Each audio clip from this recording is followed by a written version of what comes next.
وراء الهلال فريق الرابطة الفلسطيني.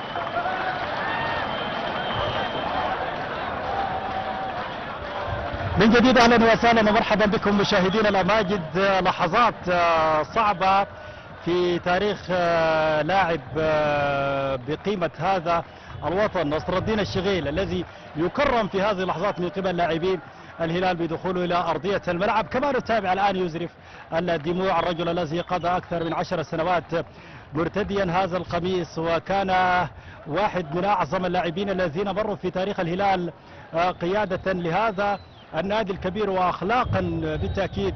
اللاعب الكبير نصر الدين الشغيل الذي صال وجال مع الهلال في المباريات الافريقيه المختلفه وكذلك مع منتخبنا الوطني، وبالتالي الان يتم تكريمه داخل ارضيه الملعب من جانب لاعبي الهلال، وبالتاكيد في ظل انتهاء طبعا عقده مع الهلال، والكل يعلم انه نهايه العقد في هذا العام يعني نهاية مسيرة حافلة بالعطاء بالنسبة للنجم الكبير وجمل الشيل كما يحلو لجماهير الهلال نصر الدين الشغيل كقائد لهذا النادي الأزرق لسنوات وكذلك لمنتخبنا الوطني، واستطاع أن يقود طبعا منتخبنا الوطني بالعودة مجددا لنهائيات الأمم الإفريقية التي أقيمت العام الماضي في الكاميرون. شكرا جزيلا جميلا نصر الدين الشغيل على ما قدمته للكرة السودانية وللهلال وكذلك للمنتخب الوطني.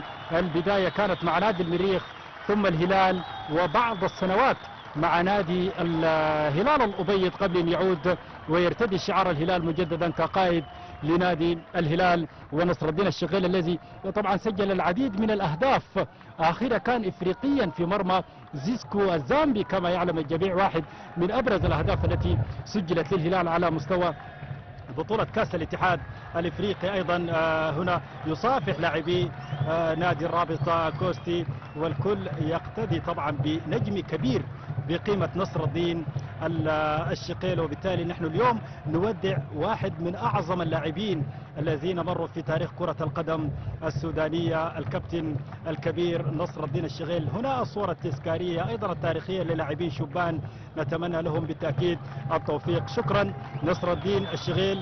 وايضا هنا صورة تذكارية مع الكابتن